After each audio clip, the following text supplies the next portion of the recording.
जय जय श्री राधे।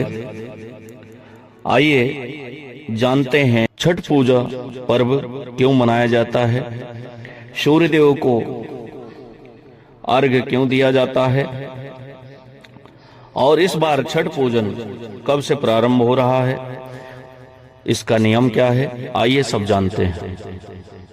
छठ महापर्व 25 अक्टूबर से शुरू हो रहा है। यह पर्व दिवाली के 6 दिन बाद मनाया जाता है। इस दौरान छठी मैया और सूर्य देव की आराधना की जाती है। आइए जानते हैं कि कौन है छठी मैया और क्यों छठ पर्व होती है, सूर्य देव की आराधना क्यों की जाती है। छठ महापर्व का आरंभ 25 अक्टूबर से होने जा रहा है। दिवाली के 6 दिन बाद छठ महापर्व मनाया जाता है। कार्तिक शुक्ल पक्ष की षष्ठी तिथि के दिन छठ पर्व के नाम से जाना जाता है। छठ पूजा में छठी मैया के साथ सूर्य देव की आराधना की जाती है। छठ के दौरान सूर्य देव को अर्घ्य दिया जाता है, साथ ही जीवन में खुशहाली और दीर्घायु प्राप्त होती है। आइए जानते हैं कौन है छठी मैया और क्यों सूर्य देव को किया जाता है अर्घ्य। छठी मैया कौन है?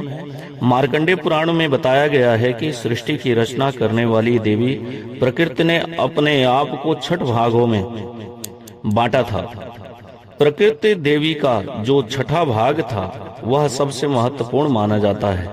माँ के छठे स्वरूप को सर्वश्रेष्ठ मातृ देवी के रूप में जानते हैं, जो कि ब्रह्मा जी की मानस पुत्री हैं। मार्कंडेय पुराण में बताया गया है कि इनके छठे अंश को छठी मैया के नाम से जाना गया है। छठ पर क्यों होती है छठी मैया और सूर्य देव की पूजा? ऐसी मान्यता है कि छठी मैया को सूर्य देव की बहन माना जाता है। इस वजह से छठ के इस पर्व पर छठी मैया और सूर्य देव दोनों की पूजा की जाती है। ऐसा कहा जाता है कि जब किसी नवजात बच्चे का जन्म होता है तो उसके बाद 6 महीने तक छठी मैया उनके पास रहती हैं और बच्चों की रक्षा करती हैं। छठ पर्व से जुड़ी कथाएं। छठ पर्व की जुड़ी एक पौराणिक कथा के अनुसार एक राजा था जिसका नाम प्रियवंद था, जिनके कोई संतान नहीं थी।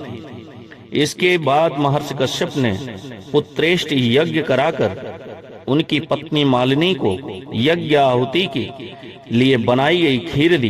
इस यज्ञ का प्रभाव से उन्हें संतान की प्राप्ति हुई, लेकिन वह मरी हुई थी। राजा प्रियवंद बच्चे के वियोग में प्राण त्यागने लगे।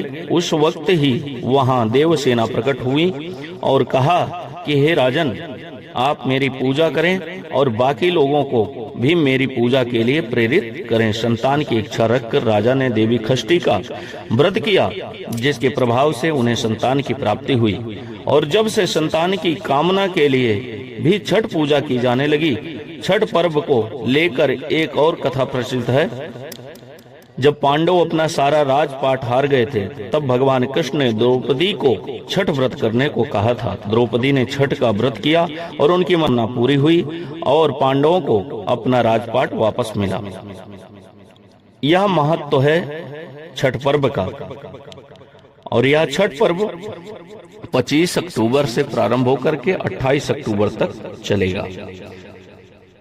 जय श्री राधे, जय सीताराम।